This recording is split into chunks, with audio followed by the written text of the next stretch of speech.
जावेद साहब के बुरे दिन और 200 रुपए की ये कहानी आपको दिलचस्प लगेगी।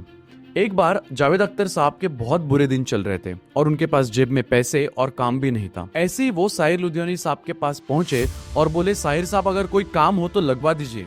साहिर साहब मुस्कुराए और जेब से 200 रुपए निकाल कर दिए और कहा, हमने भी बुरे दिन देखे हैं, ये रख लीजिए।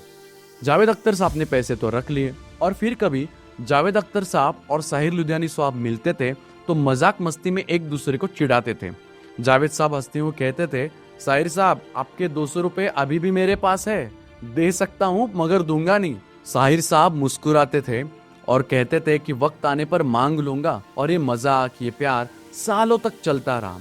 और फिर आया 1980। साहिर साहब दुनिया छोड़कर चले गए। वहां जावेद साहब पहुंचे, खूब रोए।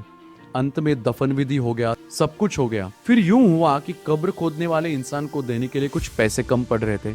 तो किसी ने जावेद साहब से आकर पूछा, साहब कुछ पैसे है क्या? तो जावेद साहब ने पूछा, कितने रुपए चाहिए? 200 रुपए।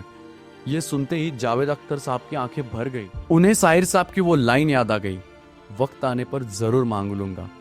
जावेद साहब ने जब जेब से 200 रुपए निकाले और दे दिए, उस दिन जावेद साहब को महसूस हुआ कि मौत भी कभी कभी पुराने हिसाब बराबर करने के लिए आती है।